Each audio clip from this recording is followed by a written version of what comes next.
नमस्कार स्टूडेंट्स। आज अपने जूलॉजी में BSc BEd third year BSc second year में पार्ट सेकंड करने जा रहे हैं। पार्ट सेकंड करने जा रहे हैं बीएससी बीएड थर्ड ईयर और बीएससी सेकेंड ईयर में जूलॉजी में पार्ट सेकंड करने जा रहे हैं। कल मैंने बुक्स के बारे में थोड़ा बताया था। तो अपने जो बुक शुरू कर रखी है डेवलपमेंट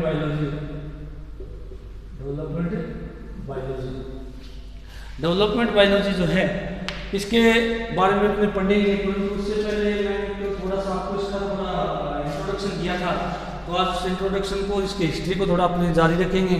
तो अपने इस टॉपिक को कह सकते हैं जनरल इंट्रोडक्शन ऑफ एम्ब्रियोलॉजी ये अपना टॉपिक चल रहा है डेवलपमेंट बायोलॉजी के अंदर। तो स्टूडेंट्स देखिएगा, कल मैंने आपको बताया था कि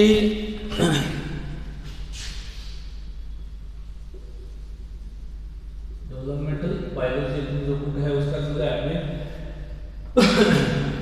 कि अपने जनरल इंट्रोडक्शन की बात करें एम्ब्रियोलॉजी की, तो उसमें आपको मैंने बताया था कि एम्ब्रियोलॉजी क्या है और डेवलपमेंट बायोलॉजी क्या है। दोनों अलग अलग टर्म्स हैं, दोनों अलग अलग कह सकते हैं जूलॉजी की ब्रांचेज हैं। तो उससे पहले मैंने कल थोड़ा सा आपको कुछ टर्म्स और भी बताई थी आपको, जैसे कि सेक्सुअल और एसेक्सुअल रिप्रोडक्शन क्या है।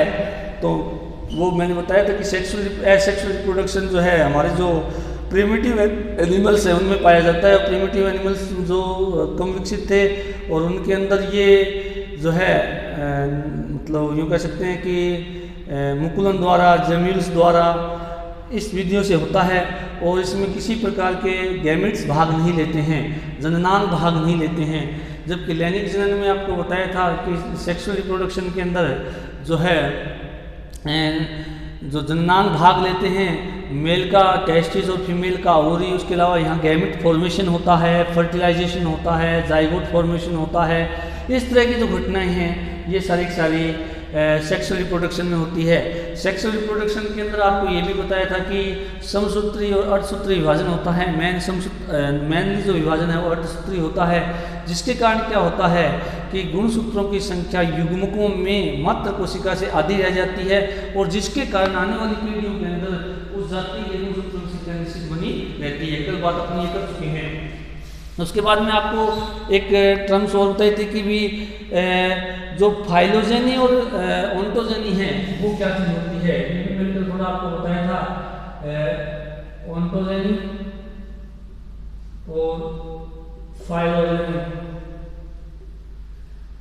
और ओंटोजेनी और फाइलोजेनी क्या है? ओंटोजेनी डेवलपमेंट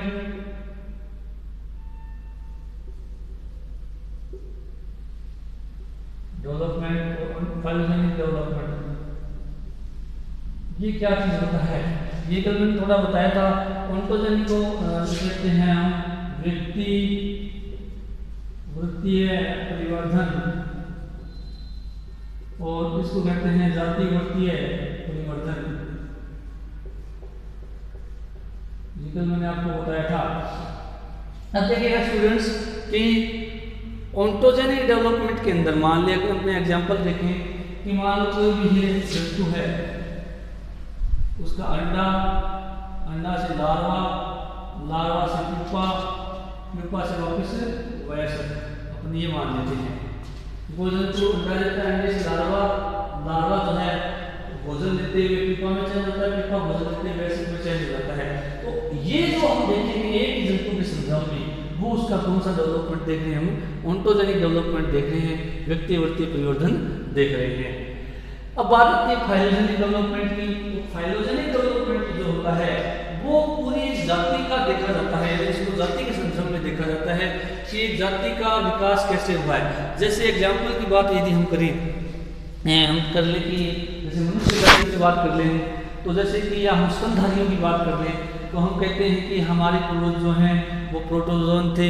प्रोटोजोआ के बाद में पोरिफेरा आए, पोरिफेरा के बाद में सिलेंड्रेटा आए, सिलेंड्रेटा के बाद में ग्रेटियल आए, ग्रेटियल के बाद में एस्केलमेंथिस आए, एस्केलमेंथिस के बाद में एनलिडन्स आए, एनलिडा के बाद में आर्थ्रोपोड आए, आर्थ्रोपोडा के बाद में मोलस्का आए, मोलस्का के बाद में इकाइनोडर्मेटा आए, इकाइनोडर्मेटा के बाद में हेमिकोर्डेट आए, फिर यूरोकोर्डेट आए, फिर सेफेलोकोर्डेट आए, फिर साइक्लोस्टोमेट्स आए या वर्टिब्रेट्स आए। वर्टिब्रेट्स में भी पहले साइक्लोस्टोमेट्स आए, उसके बाद में जो है फिशेज आई हैं, फिशेज के बाद में ये कहते हैं एम्फीबियंस आए हैं, रेप्टाइल्स आए हैं, रेप्टाइल्स के बाद में एविस आए हैं, एविस के बाद में मैमेलिया आया है। तो ये जो हमने जो ये हमने अध्ययन किया है, ये कौन सा अध्ययन कहलाता है? जातिवर्तीय परिवर्तन। एक जाति का उद्विकास या विकास किस प्रकार से हुआ है। अब देखो स्टूडेंट्स, यदि हम बात करें कि जो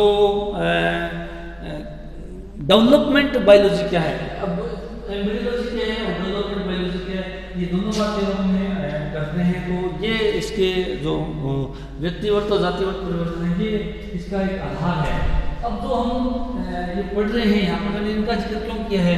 क्योंकि जो हम डेवलपमेंट बायोलॉजी या एम्ब्रियोलॉजी की अगर बात करते हैं, एम्ब्रियोलॉजी कह लो या ये डेवलपमेंट बायोलॉजी, डेवलपमेंट बायोलॉजी, अब यहाँ पर हम केवल और केवल ऑन्टोजेनिक जो डेवलपमेंट है उसकी बात करते हैं। हम यहाँ पर केवल जातिवर्तीय परिवर्तन को व्यक्तिवर्तीय परिवर्तन को हम देखते हैं, जातिवर्तीय परिवर्तन को यहाँ हम नहीं देखेंगे। इसलिए हमने यहाँ पर ऑन्टोजेनिक डेवलपमेंट और फाइलोजेनिक डेवलपमेंट की बात की है, क्योंकि हमें यहाँ पर ये देखना है, इस बुक के अंदर कहते हैं या एम्ब्रियोलॉजी के अंदर कहते हैं या डेवलपमेंट बायोलॉजी के अंदर कहते हैं, इन दोनों में क्या अंतर है वो भी मैं आपको थोड़ा फिर रिपीट करूँगा। और ऑन्टोजेनिक डेवलपमेंट का हमने यहाँ क्यों जिक्र किया है? क्योंकि ऑन्टोजेनिक डेवलपमेंट का इसलिए अध्ययन किया यहाँ पर कि हम एम्ब्रियोलॉजी के अंदर बात करें चाहे डेवलपमेंट बायोलॉजी के अंदर बात करें, यहाँ पर हम क्या करते हैं, किसी जंतु विशेष की भ्रूण की विभिन्न अवस्थाओं का अध्ययन करते हैं, उसका जन्म कैसे होता है और जन्म के बाद किस प्रकार उसमें वृद्धि विकास की घटनाएं होती हैं, उसका अध्ययन करते हैं। एक जंतु को लेकर करते हैं, एक ऑन्टोजेनिक को लेकर करते हैं, इसलिए इसको हमने ऑन्टोजेनिक डेवलपमेंट को ही एम्ब्रियोलॉजी या डेवलपमेंट बायोलॉजी में पढ़ा जाता है। अब बात करते हैं कि एम्ब्रियोलॉजी और डेवलपमेंट बायोलॉजी क्या है, दोनों अलग अलग टर्म्स हैं। अब देखो स्टूडेंट, यदि हम बात करें कि जो एक मेटाजोन जंतु होता है, उस मेटाजोन जंतु जो है उसके जो पूरा जीवन काल है उसको दो भागों में बांटा जाता है। एक तो होता है एम्ब्रियोनिक पीरियड, एम्ब्रियोनिक पीरियड, और एक होता है पोस्ट एम्ब्रियोनिक पीरियड। दो घटनाएं होती हैं, पोस्ट एम्ब्रियोनिक पीरियड। अब देखिएगा एम्ब्रियोनिक पीरियड और पोस्ट एम्ब्रियोनिक पीरियड क्या है, ये मेटाजोन की विशेषता होती है और इसी के आधार पे हम समझने का प्रयास करेंगे कि एम्ब्रियोलॉजी क्या है और डेवलपमेंट बायोलॉजी क्या है। एम्ब्रियोनिक पीरियड यानी भ्रूणिकी काल, भ्रूणिकी काल इसको हिंदी में कहते हैं, इसको कहते हैं पश्च भ्रूणिकी काल, पश्च भ्रूणिकी काल। क्योंकि ये बात अगर हमें समझ में आती है तो ही हम एम्ब्रियोलॉजी और डेवलपमेंट बायोलॉजी को समझ पाएंगे या पढ़ पाएंगे। अब देखिएगा स्टूडेंट्स, क्या होता है भ्रूणिकी काल का मतलब क्या होता है? अंडे या माता के गर्भाशय, अंडे या माता के गर्भाशय में पाई जाने वाली भ्रूण की अवस्थाएं क्या कहलाती है? भ्रूणिकी काल या एम्ब्रियोनिक पीरियड कहलाता है। या यूं कहते हैं कि ये काल जो है माता, ये काल जो है अंडे के लिए माता के गर्भाशय में पाया जाता है। जैसे बात करें हम इंसेक्ट हैं, कीट हैं, उनके अंदर अंडे होते हैं, पक्षियों के अंदर अंडे होते हैं, अन्य कई जंतुओं के अंडे होते हैं। नन्नों से अन्नों के अंदर पूरा डेवलपमेंट होता है। अन्नों के अंदर कोई जंतु की अवस्था को पाई जाती है तो वो अवस्था कौन सी होती है? उसकी एम्ब्रियोनिक पीरियड कहलाता है। और जैसे हम बात करें स्तनधारी जंतुओं के अंदर, तो स्तनधारी जंतुओं के अंदर माता के अंदर गर्भाशय है, तो गर्भाशय के अंदर उस भ्रूण का डेवलपमेंट होता है। तो ये अवस्था कौन सी कहलाती है? भ्रूणिकी काल कहलाती है, भ्रूणीय काल कहलाता है किसी जंतु के लिए। अब पोस्ट एम्ब्रियोनिक पीरियड क्या होता है? पोस्ट एम्ब्रियोनिक की अगर हम बात करें तो पोस्ट एम्ब्रियोनिक का मतलब होता है भ्रूणिकी काल के बाद का पीरियड जो है। और पोस्ट एम्ब्रियोनिक काल जो है ये कह सकते हैं कि कोई भी जंतु के जन्म से लेकर उसकी प्राकृतिक मृत्यु तक का काल, प्राकृतिक मृत्यु तक का काल पोस्ट एम्ब्रियोनिक पीरियड कहलाता है। अब पोस्ट एम्ब्रियोनिक जो पीरियड होता है इसमें मतलब एम्ब्रियोनिक में तो जन्म तक की अवस्था, जन्म के बाद की अवस्था जिसमें लगती है पोस्ट एम्ब्रियोनिक पीरियड में। अब देखिएगा स्टूडेंट्स, आपको यहाँ पर एक प्रकार से कह सकते हैं कि एम्ब्रियोलॉजी क्या है वो समझ में आ गई होगी, यानी भ्रूणिकी क्या है। तो भ्रूणिकी का मतलब ये होता है कि भ्रूण का अध्ययन करना, और भ्रूण का अध्ययन हम कहाँ करते हैं, या तो अंडे में कर सकते हैं या कहाँ करते हैं, माता के गर्भाशय में कर सकते हैं। और भ्रूण का मतलब क्या होता है, एम्ब्रियो का मतलब क्या होता है, एम्ब्रियोलॉजी की बात करें तो एम्ब्रियोलॉजी कहते हैं भ्रूण का अध्ययन कब शुरू हुआ, निषेचन के बाद में से लेकर के जन्म से पहले की अवस्था है जिसमें स्टडी की जाती है एम्ब्रियोलॉजी के अंदर। अब स्टूडेंट्स हम बात करते हैं डेवलपमेंट बायोलॉजी की। अब डेवलपमेंट बायोलॉजी की अगर हम बात करें कि जो जंतु जो है उसके अंदर क्या होता है हमेशा कि जब जन्म लेता है तो जन्म लेने के बाद में हम देखते हैं कि उसमें सबसे पहले आती है शिशु अवस्था, फिर बाल्यावस्था, फिर किशोरावस्था, फिर प्रौढ़ अवस्था, फिर वृद्ध अवस्था आती है। ये बात हमने देखी है और बच्चे के अंदर अपने देखते भी इसको। तो जब बच्चा जो है जन्म लेता है तो उसके अंदर प्रोग्रेस होती है, प्रोग्रेसिव पीरियड कहलाता है ये, क्योंकि बच्चा जो है वो एक निश्चित काल तक अपनी वृद्धि और विकास को प्राप्त करता है।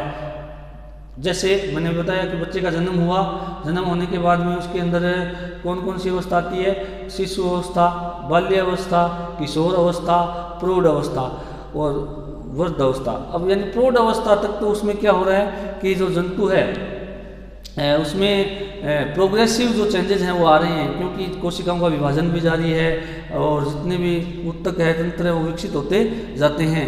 परंतु जैसे जैसे प्रौढ़ अवस्था से हम वृद्ध अवस्था की ओर जाते हैं तो उसमें देखते हैं कि उसमें रिट्रोग्रेसिव चेंजेस आते हैं, यानी कि जो वृद्धि विकास होना चाहिए वो धीरे धीरे होना बंद हो जाता है। उसके अलावा हम बात करें जो कोशिकाएं हैं वो अपने विभाजन की क्षमता कम कर देती है, उपापचय के लिए बंद हो जाती है। उसके बाद में एक अवस्था ऐसी आती है कि विभाजन पूर्णतः रुक जाता है और उपापचय के लिए एकदम रुक जाती है और उत्तक अंग काम करना बंद कर देते हैं, उसको कहते हैं हम नेचुरल डेथ यानी प्राकृतिक मृत्यु। अब देखिएगा स्टूडेंट्स, अब यहाँ पर हम एम्ब्रियोलॉजी और डेवलपमेंट बायोलॉजी दोनों को समझ पाएंगे अच्छे से।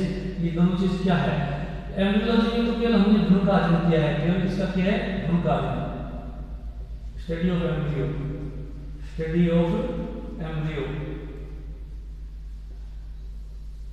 और इस एम्ब्रियो की स्टडी कहाँ कर सकते हैं, तो अंडे के अंदर या माता के यूट्रस या गर्भाशय के अंदर करते हैं।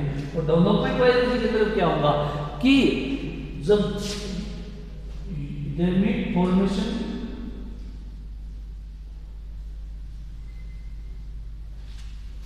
To natural death, natural death, ये डेवलपमेंट बायोलॉजी के अंदर आती है कि युग्मक निर्माण से लेकर युग्मक निर्माण, निषेचन, उसके अलावा जायगोट निर्माण, पूरा इसको जायगोट निर्माण, उसके बाद में मोरुला, उसके बाद में ब्लास्टुला, उसके बाद में गैस्टुला, उसके बाद में अंग निर्माण, उसके बाद में हम बात करेंगे कि जन्म, जन्म के बाद में शिशु अवस्था, इसके बाद में बाल्यावस्था, इसके बाद में हम बात करेंगे किशोर अवस्था,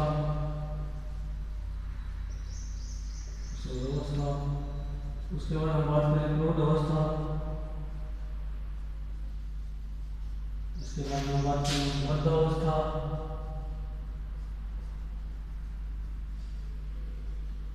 उसके बाद में बात करेंगे प्राकृतिक मृत्यु।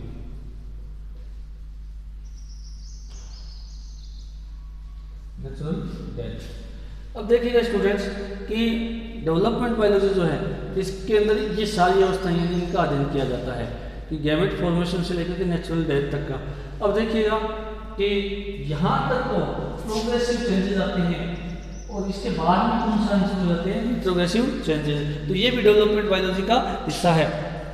अब देखिएगा कि इस तरह से हम कह सकते हैं कि जो हमारी एम्ब्रियोलॉजी है ये केवल और केवल जो है एम्ब्रियोजेनेसिस तक ही सीमित नहीं होती, बल्कि अपनी जो आनुवंशिक जैव रासायनिक कार्य की और अकार्य की परिवर्तनों से भी संबंधित होती है। यानी कि हम जो यूँ कह सकते हैं भ्रूण विज्ञान जो है, यानी एम्ब्रियोलॉजी जो है उसके अंदर हम जेनेटिक्स को भी इंक्लूड कर सकते हैं, जैव रासायनिक को भी इंक्लूड कर सकते हैं, फिजियोलॉजी को भी इंक्लूड कर सकते हैं, और जो मोर्फोलॉजिकल चेंजेस आते हैं उनको भी हम इंक्लूड कर सकते हैं।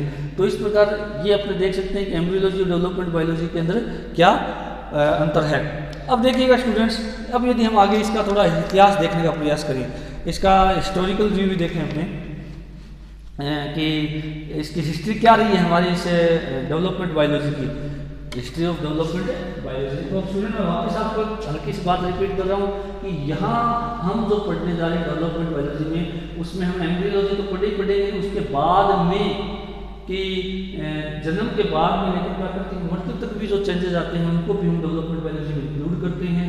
और डेवलपमेंट बायोलॉजी या एम्ब्रियोलॉजी के अंदर हम केवल और केवल ऑन्टोजेनिक डेवलपमेंट को स्टडी करते हैं। तो अब अपना जो नेक्स्ट टॉपिक है वो रहेगा कि हिस्ट्री ऑफ डेवलपमेंट बायोलॉजी।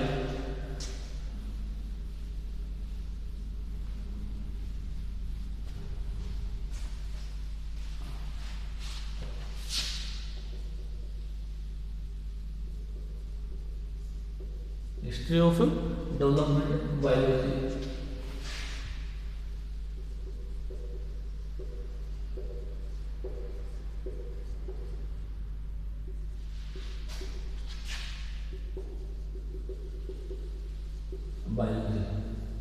अब यदि हिस्ट्री की बात करें तो डेवलपमेंट बायोलॉजी का इतिहास अपने आप में बहुत बड़ा इतिहास है। इसमें अरस्तु का बहुत बड़ा योगदान है। उसके अलावा जिनको फादर ऑफ एम्ब्रियोलॉजी भी कहा जाता है, उसके अलावा वान बेयर, उनका भी बहुत बड़ा योगदान है। उसके अलावा हम बात करें एनेक्सिमेंडर हैं, एम्पीडोकल्स हैं, उसके अलावा विलियम हार्वे हैं, मार्सेलो मेलपिगी हैं, उसके अलावा हम बात करें स्वाम मेरडम हैं, स्प्लेंजनी है, बोनेट है, उसके अलावा अपने बात करें इसमें हार्ट शोकर हैं, लुवेनहॉक हैं, उसके अलावा सेंट हिलेरे हैं, कार्ल वान बेयर हैं, विलियम हार्वे हैं, रेगनियर डिग्राफ हैं, C.F. वोल्फ हैं। तो इन सभी वैज्ञानिकों ने अपनी तरफ से डेवलपमेंट बायोलॉजी को समझाने का बहुत प्रयास किया और उसमें ये कामयाब भी रहे। अब यदि हम डेवलपमेंट बायोलॉजी का यदि इतिहास की बात करें तो देखिएगा कि इतिहास यदि हम इसका देखना चाहिए तो इतिहास में मैं आपको बता देता हूँ कि जब हमारी मिस्र सभ्यता थी तो मिस्र सभ्यता लगभग 3000 से 1500 BC के करीब, 1500 BC के करीब मिस्र सभ्यता जो थी, मिस्र सभ्यता, इसमें क्या था कि गर्भधारण और जो गर्भपात है उससे बचने की युक्तियाँ थी। अगर हम थोड़ा सा इसका इतिहास देखें, सभ्यता में गर्भधारण और गर्भपात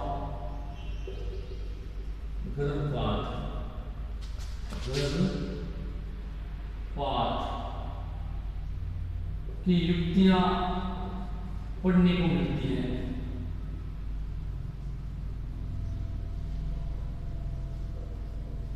इस समय का यदि हम अध्ययन करें मिस्र सभ्यता के समय का, यदि हम उस समय के जो जितने भी ग्रंथ थे तो उसमें हमें गर्भधारण और गर्भपात की युक्तियां पढ़ने को मिलती है। इसका मतलब क्या हुआ कि उस समय कहीं ना कहीं गर्भधारण गर्भपात डेवलपमेंट बायोलॉजी का हिस्सा है, तो ये उस समय मतलब प्रचलन में थे, तो इसलिए ये अपने को देखने को मिलती है।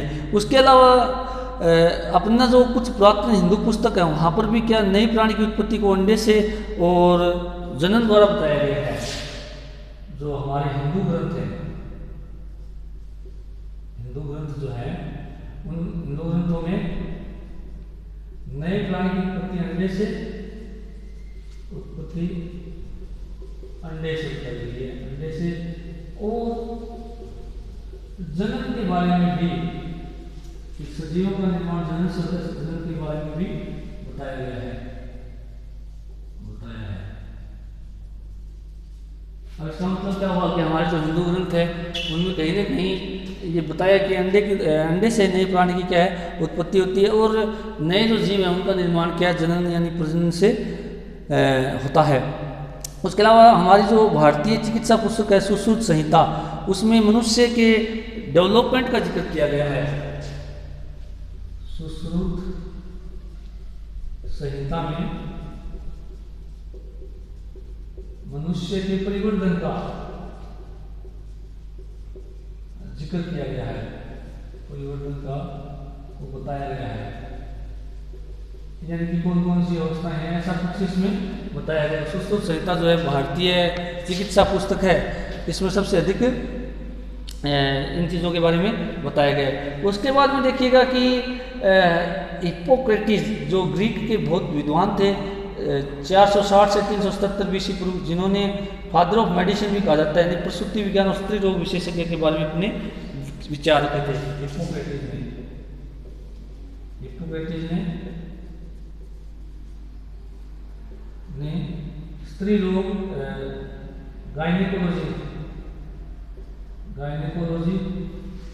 गायनेकोलॉजी और प्रसूति विज्ञान, स्त्री रोग विज्ञान कह सकते हैं, रोग विज्ञान और प्रसूति विज्ञान के बारे में बताया। ये बताया किसने अपने को? हिप्पोक्रेटिस ने। गायनेकोलॉजी यानी स्त्री रोग विज्ञान और प्रसूति विज्ञान के बारे में बताया। और हिप्पोक्रेटिस ने बताया था कि वायु, अग्नि, जल और मृदा जो चार तत्व हैं वो मिलकर के ही पूरे शरीर का निर्माण करते हैं। मृदा, वायु, जल व अग्नि, ये चारों तत्व मिलकर के क्या करते हैं? हमारे शरीर का निर्माण करते हैं, या यूँ कहते हैं कि मानव भ्रूण के निर्माण में काम आते हैं। तो मानव शरीर निर्माण में काम आते हैं, ऐसा किसका मानना था? हिप्पोक्रेटिस का मानना था। और हिप्पोक्रेटिस जो थे वो फादर ऑफ मेडिसिन भी थे, इसलिए उनको यूँ कह सकते हैं कि कुछ न कुछ ऐसा आभास था कि कोई भी जीव का डेवलपमेंट किस प्रकार से हो सकता है। उसके बाद में भ्रूण विज्ञान का सबसे पहले जो लेख लिखा था वो अरस्तु ने लिखा था, और उन्होंने अपनी जो किताब थी डिजेनरेशन एनिमिलियम, इन्होंने अरस्तु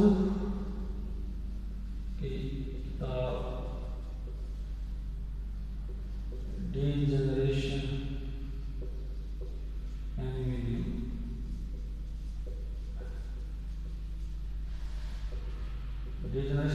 एनिमिलियम को प्रकाशित किया था। और इन्हें एम्ब्रियोलॉजी के फादर भी कहा जाता है। फादर ऑफ एम्ब्रियोलॉजी कौन है? अपने अरस्तु जी हैं। और अरस्तु ने अपनी जो ये किताब लिखी थी, इसके अनुसार अरस्तु ने बताया था कि जो है अंडा जो है अविभेदित होता है, निषेचन के पश्चात इसमें क्या होता है? विभेदन होता है।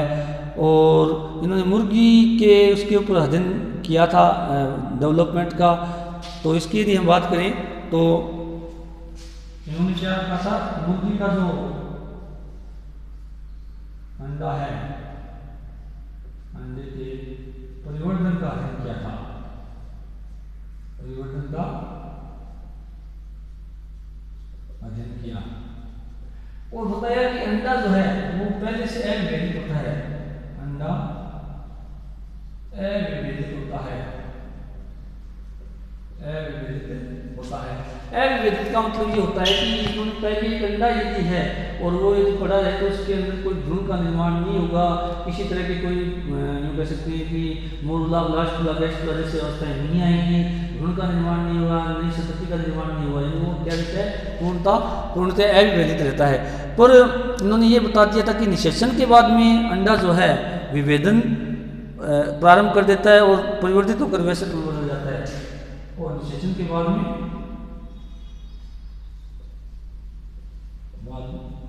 अंडे में विभेदन प्रारंभ होता है और उसके अंदर परिवर्तन होते होते वो वयस्क में बदल जाता है और परिवर्तित होकर वयस्क में बदल जाता है,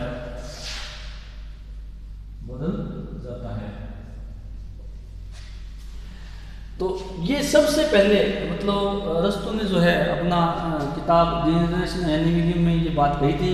उन्होंने मुर्गी के अंडे का थोड़ा अध्ययन किया था। अध्ययन करने के बाद में उन्होंने ये बताई बात है कि अंडा जो है वो अविभेदित होता है। अविभेदित का मतलब यदि उसके अंदर हम अंडे को सीधा रखेंगे तो उसके अंदर किसी प्रकार के भ्रूण का निर्माण नहीं होगा, और यदि निषेचित अगर अंडे को निषेचित करा दिया जाएगा तो उसके अंदर विभेदन प्रारंभ हो जाता है, यानी कि जाइगोट बनता है, मोबुला, ब्लास्टुला, गैस्ट्रुला जैसी अवस्था ला करके पूरे भ्रूण का निर्माण होगा, भ्रूण आगे परिवर्तित होकर किसमें चेंज हो जाता है, वैसे भी बदल जाता है। अब देखिएगा स्टूडेंट्स, ये अरस्तु ने जो था ये बहुत बड़ी बात कही, और अभी हम आगे घटना पढ़ेंगे एपिजेनेसिस।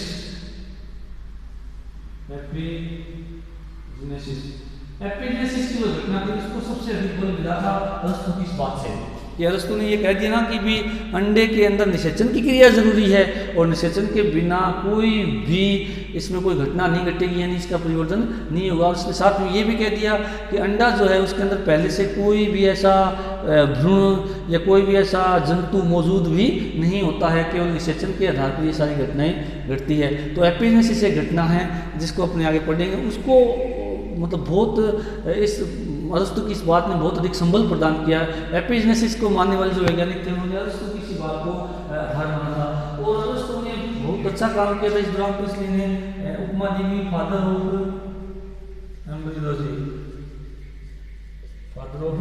एम्ब्रियोलॉजी। इसको कहा गया है, अरस्तु को कहा गया है कि फादर ऑफ एम्ब्रियोलॉजी। अब मैं आपको एक बात बताता हूँ कि इसमें फादर ऑफ मॉडर्न एम्ब्रियोलॉजी भी शब्द आएगा, एक शब्द और आएगा अपने फादर ऑफ मॉडर्न एम्ब्रियोलॉजी। तो ये थोड़ा कंफ्यूज करने वाली बात है। फादर ऑफ एम्ब्रियोलॉजी तो अपने हैं अरस्तु, और ये हैं बेयर,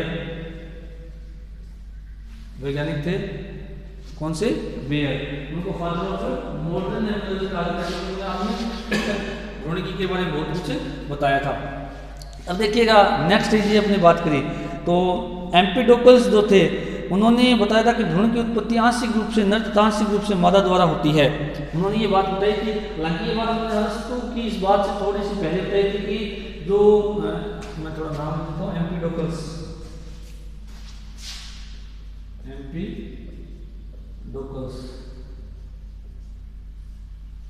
इन्होंने क्या कहा था कि जो भ्रूण है वो आंशिक रूप से नर और आंशिक रूप से मादा के द्वारा उसका निर्माण होता है, या भ्रूण की जो उत्पत्ति है, भ्रूण की उत्पत्ति आंशिक रूप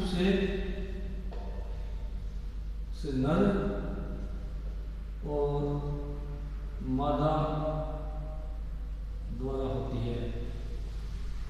ये बात मैंने अरस्तु के काल के थोड़ा सा पहले बताई थी एम्पिडोकल्स में कि भ्रूण की उत्पत्ति जो आंशिक रूप से नर और आंशिक रूप से मादा द्वारा होती है। इसका मतलब क्या हुआ कि एम्पिडोकल्स ने ये कहने का प्रयास किया था कि जो भ्रूण की उत्पत्ति है उसमें कहीं ना कहीं नर और मादा दोनों का क्या होता है, योगदान होता है। उसके बाद में फिर जब अरस्तु ने अपनी किताब से इस सारी बात का खुलासा किया या करने का प्रयास किया तो उससे ये बात क्लियर होगी कि वास्तव में अंडा जो है उसके अंदर यदि विभेदन शुरू करना है तो इसके लिए निषेचन की घटना का होना आवश्यक है। तो इस प्रकार हमने देखते हैं कि हमारी जो इतिहास को यदि हम देखें भ्रूणिकी के, तो भ्रूणिकी का जो इतिहास है वो बताता है कि हमारे जो सभ्यताएं हैं उनके अंदर कहीं ना कहीं भ्रूणिकी और डेवलपमेंट बायोलॉजी को पढ़ने को मिलती थी, परंतु चलो ठीक है वहाँ पर उस समय ये नाम ये नहीं होंगे, या ये कह सकते हैं कि जूलॉजिकल जो टर्म्स हैं ये नहीं रही होंगी, नाम कुछ हो रहे होंगे, परंतु उनको कहीं ना कहीं किसी न किसी रूप में पढ़ा जाता था। अब मैं आपको बताता हूँ कि अरस्तु जो है वो डेवलपमेंट बायोलॉजी और रिप्रोडक्शन के अंदर बहुत अधिक काम कर रहे थे। उन्होंने ऑक्टोपस और कटल फिश जो है उसके के पूरे अंडे को लेकर के उसके अंदर एक डेवलपमेंट कैसे होता है, यानी एक वयस्क का निर्माण कैसे होता है, उसको भी अरस्तु ने अपनी बुक मतलब मुर्गी के अंडे को तो उसने देखा ही देखा, साथ में ऑक्टोपस और जो कटल फिश थी उसका अंडा लेकर के, उस अंडे से लेकर के किस प्रकार एक वयस्क बनता है उसको भी उन्होंने अपने इस डेवलपमेंट बायोलॉजी में समझाने का प्रयास किया था। अब मैं आपको बता देता हूँ कि अरस्तु ने जो ये बात बताई थी, तो अरस्तु की जो ये बातें थी और एम्पिडोकल्स की बात थी, तो एम्पिडोकल्स के बाद अरस्तु ने अपनी बात को कहने के लिए कुछ प्रैक्टिकल जैसे मुर्गी पर किए हैं, कटल फिश पर किए, ऑक्टोपस पर किए। तो उसके बाद में क्या हुआ कि जो वैज्ञानिक थे जितने भी अरस्तु के बाद में, उन्होंने फिर उनके बीच में दो विचारधाराओं ने जन्म दे दिया। कितनी विचारधाराओं ने जन्म दे दिया? दो। अरस्तु के बाद में दो विचारधाराएं आई डेवलपमेंट बायोलॉजी या एम्ब्रियोलॉजी के अंदर। पहली आई थी पूर्व रचनावाद और दूसरी आई थी एपिजेनेसिस, जिनको कल अपने डिटेल में क्लिनिकल की क्लास में पढ़ेंगे पार्ट 3 में, परंतु मैं थोड़ी आउटलाइन में पूर्व रचनावाद के जो वैज्ञानिक थे वो ये कहते थे कि अंडे और शुक्राणु के अंदर पहले से संरचनाएं मौजूद होती है एक भ्रूण का निर्माण करने के लिए, तो वो संरचनाएं अंडे में भी हो सकती है कुछ वैज्ञानिकों के अनुसार, कुछ के अनुसार शुक्राणु में होती है। और एपिजेनेसिस जो वाद है ये कहता है कि अंडे और शुक्राणु के अंदर पहले ऐसी कोई संरचना नहीं होती, जैसा कि अरस्तु ने कहा था। उस अरस्तु के सिद्धांत के आधार पर एपिजेनेसिस का सिद्धांत दिया गया है कि ऐसा कुछ संरचनाएं नहीं होती है, बल्कि अंडे का जब निषेचन होता है तो निषेचन के बाद में उसके अंदर नए विभाजन शुरू होते हैं, परिवर्तन शुरू होता है, भ्रूण का निर्माण होता है। और उसके लिए अनेक वैज्ञानिकों ने अपने प्रयोग भी किए थे भिन्न भिन्न प्रकार के भिन्न भिन्न जंतुओं के अंडों पर। तो आज अपनी ये जो हिस्ट्री चल रही है इसका अगला पार्ट कल देखेंगे पूर्व रचनावाद और एपिजेनेसिस। Thank you.